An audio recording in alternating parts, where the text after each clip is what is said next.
Well, hello there. Fancy seeing you again so soon. If you've watched the NFL 2K video I did on Dreamcast, I filmed this immediately afterward. Because I wasn't sure how much longer my voice was going to be good, so I wanted to try to get this done. So this is a topic that's been sloshing around in the old brain pan for a minute. And was one I was going to do eventually, but this came up before other video blog topics because of some interactions I've had with people in the community, retro gaming community to be specific, that to me were kind of acerbic, so it pushed this topic further to the forefront. And that is, if you haven't figured it out by the title, arrogance in retro gaming. Now, this isn't meant to be an exhaustive look at this topic. I have 4 main points to address. If you have others, feel free to talk about them in the comments. Just be civil about it. Don't spread any hate toward anyone in particular. But the first one is about collecting. Now, don't get me wrong, like, if I walk into somebody's house and they have, like, say, a full set of PS1 games, I'd be like, I would definitely have a we're not worthy moment, but also, I mean, let's be real, anyone with enough disposable income can brute force their way into an impressive looking collection, or even a full set, but, having a big collection doesn't make you a more legit gamer. It doesn't make you a better person. It doesn't make you necessarily a more valuable member of the retro community. I mean, unless you're, I guess, running a museum or a video game library or something. And also, digital collections. When it's digital, I'm more inclined to call it like an archive, but it's still valid. Like, even though I'm a physical media advocate, I don't think having a library of digital games makes you less valid as a member of the community and as someone sharing the hobby, as someone who has a physical collection. I think if you're playing it smart, you probably have a bit of both. Especially if you want to support smaller indie devs, often digital's the only way to go. But so there's that. That's a quick and easy one, right?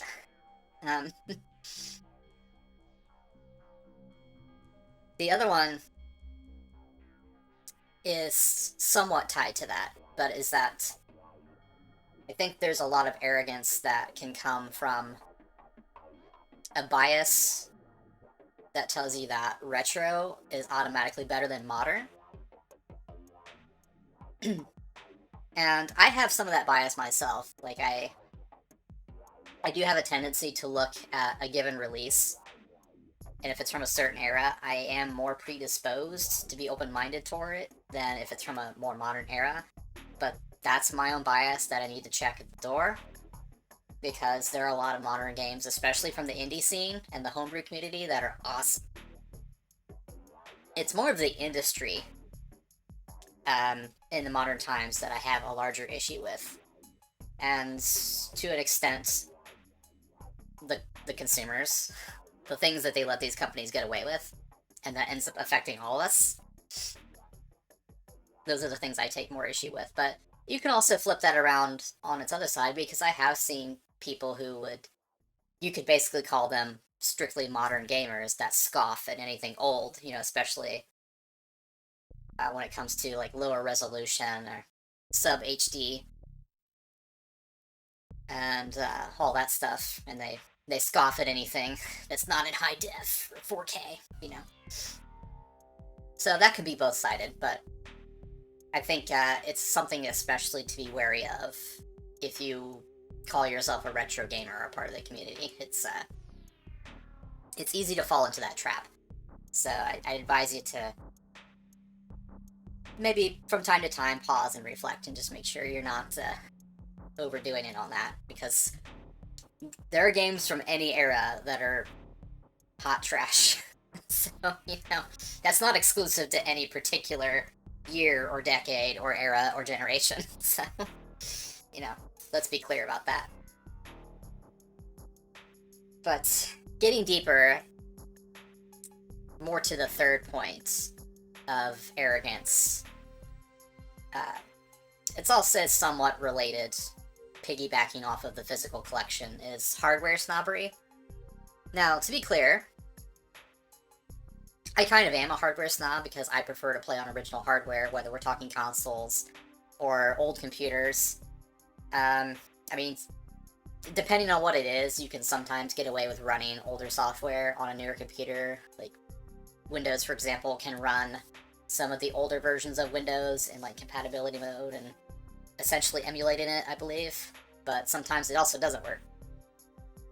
Like, I've got some Windows 95 games that are image complete, mounted to a virtual ISO, and they just refuse to run. So it's another situation where I'd rather just get an older computer than try to figure out how the hell to get emulation to work with that. But the thing is, running on original hardware, whether you happen to have an arcade cabinet or consoles or old computers, it doesn't automatically make you superior. It doesn't automatically make you better or more legitimate.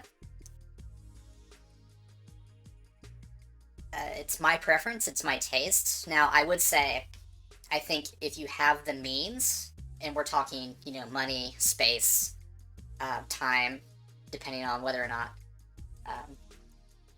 you have to hunt for a deal, and if you have to do any kind of work to get something up and running, I do recommend trying to at least experience some of these things on the technology they were built for. I do think, again, if you have the means, there's a lot you could gain from that. You can have potentially a richer experience, but also at the same time, again, that comes down to preference and,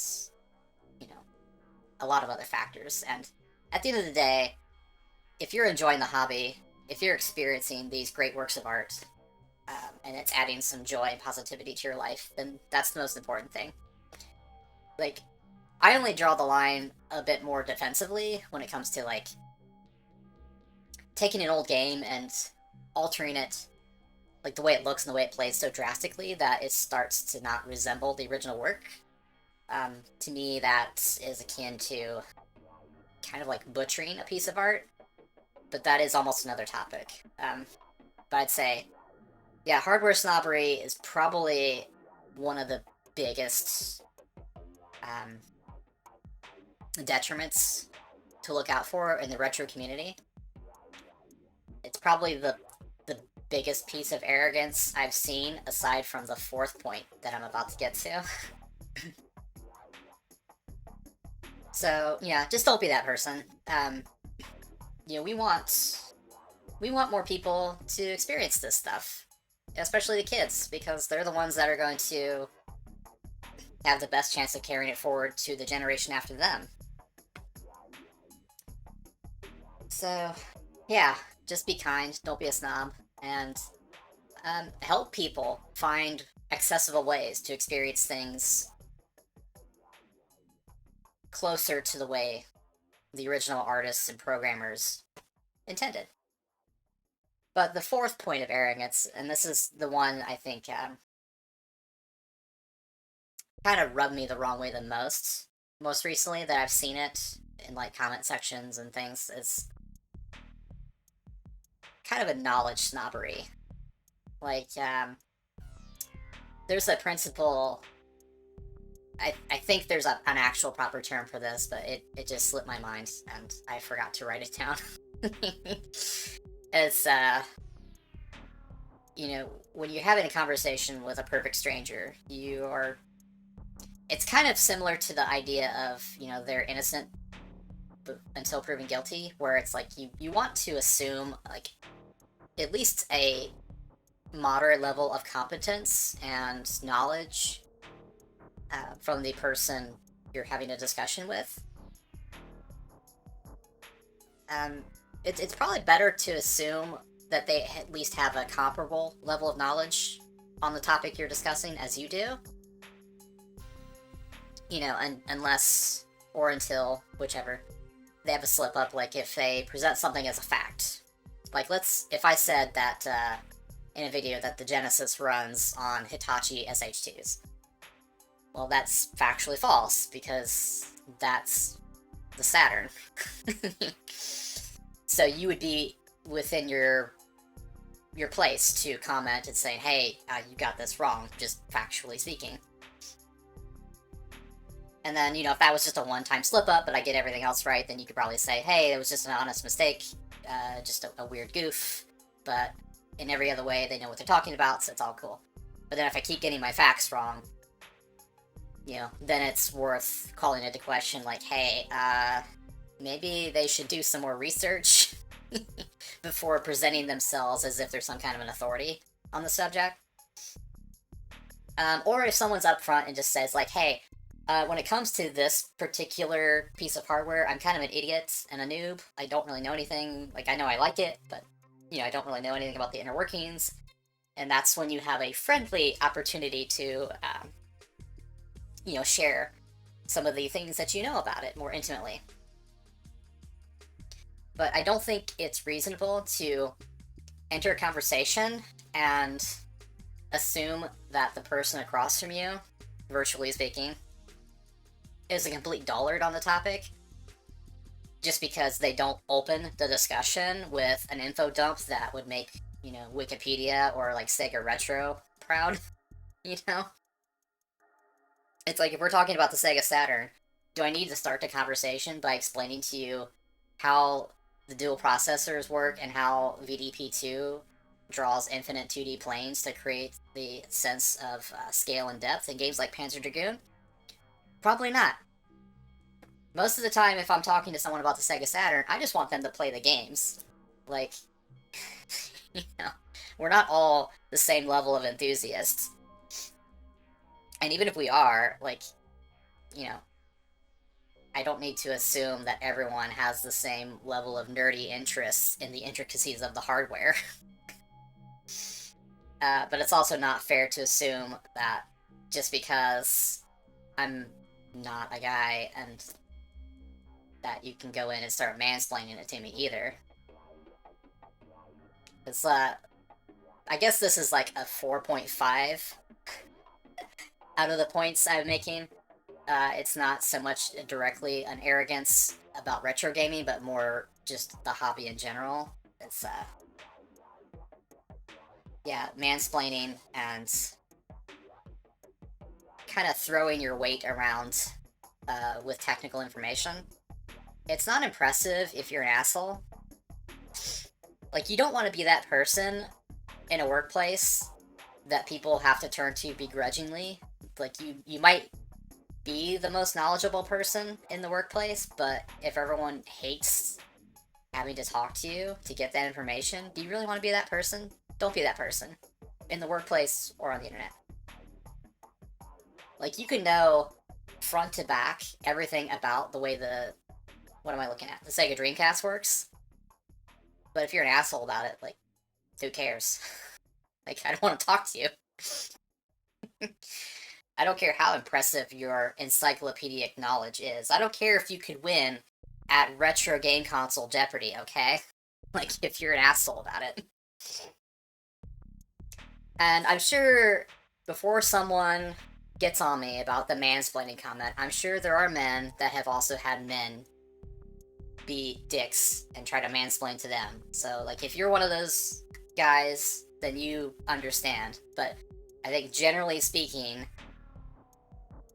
a lot of men don't understand that. So, try to. Like, women in the hobby and, let's say, for example, non-binary peeps, but maybe they present themselves in a more femme way.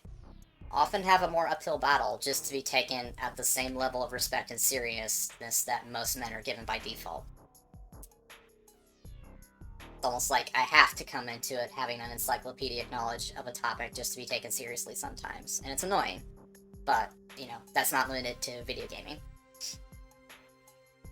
And, you know, to be fair, too, I understand that, especially in the retro scene, there's a lot more men than women, at least that's the perception. Like, if you're on YouTube and you search for retro gaming channels, like, you're almost certainly going to stumble across, invariably, a white guy from the American Midwest. That's not a slight on you guys, by any means. Like, my favorite retro gaming show of all time is Classic Game Room. It was started by a couple of goofy white guys from Pennsylvania. Like, it's fine, but, you know, I would just invite you to be kind of understanding that, and give the same grace to other people if they have a wildly different background, or look and sound and think a lot differently than you do. So, that's my little bow on the subject. I wanted to try to nail it all in one take, so... And while my voice was still holding up, because I recorded this right after a Let's Play, so... Anyway. It wasn't meant to be hateful or negative. Like, I ultimately want you to come away from this just with an understanding, and that it's something that I'm looking out for to keep myself in check, and to just try to be a better person when I interact with other people.